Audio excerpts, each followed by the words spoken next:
గుడ్లవల్లేరు. అది కూడా మీకు ఒక ఐడియా ఉండాలి. గుడ్లవల్లేరులో జరిగిన సంఘటన చాలా బాధాకరం. ఏ విధంగా జరిగింది నేను డెప్త్కి వెళ్ళడం లేదు. కానీ ఈ రాష్ట్రంలో ఆడబిడ్డలకు రక్షణ కల్పించాలి. ఎక్కడైనా సరే ఎవరైనా సరే ఆడబిడ్డల్ని అవమానించే విధంగా ప్రవర్తించడం కానీ అనుమానం వచ్చే విధంగా చర్యలు కానీ ఈ ప్రభుత్వంలో ఉండవు. ఏదున్నా నివృత్తి చేసే బాధ్యత మాది. నేను జరిగినప్పటి నుంచి నేను ఫాలో అవుతున్నాను. ఎప్పటికప్పుడు నేనే మనుషులు పంపించి ఇక్కడి నుంచి టీములు పంపించి ఎంక్వైరీ చేయించాను.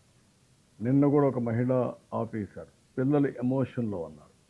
ఎమోషన్లో ఉన్నప్పుడు ఆ డిస్టర్బెన్స్లో ఉండి ఏ విధంగా వాళ్ళ మనోభావాలు దెబ్బతిన్నాయి, లేదంటే ఎవరు క్రియేట్ చేశారు అనేది వేరే విషయం. ఎమోషనల్ డిస్టర్బెన్స్ ఉన్నప్పుడు మనం కూడా వాళ్ళని కాన్ఫిడెన్స్ తీసుకొని జరిగితే వాళ్ళని నిర్మోహమాటంగా యాక్ట్ చేయడం, జరగకపోతే మనం వాస్తవాలు చెప్పడం. ఇవన్నీ చేయాలంటే ఓపిక ఉండాలా, ప్రాపర్ మెకానిజం ఉండాలా. ఈ రెండు లేకుండా ఇష్ట ప్రకారం చేయడం కరెక్ట్ కాదు. నేను కొన్ని మంది చూశాను, ఇష్టానుసారంగా 300 వీడియోలు తీసేశారు, లేకుంటే ఫోన్లో అంతా చేసేశారు. ఏదో మొత్తం హాస్టల్స్ రాష్ట్రం అంతా ఇదే జరిగిపోతూ ఉంది. బుద్ధి జ్ఞానం మీకు కూడా ఆడబిడ్డలు ఉంటే వారి ప్రవర్తించరు. కొంచెమైనా విజ్ఞత ఉండాలి మీకు.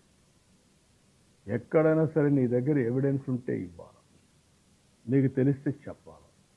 తెలియకుండా కావాలని దుష్ప్రచారం చేయడం చాలా నేరం. ఆడబిడ్డల శీలాన్ని కూడా తాకట్టు పెట్టే విధంగా లేకుంటే అవహేళన చేసే విధంగా చేయడం కరెక్ట్ కాదు.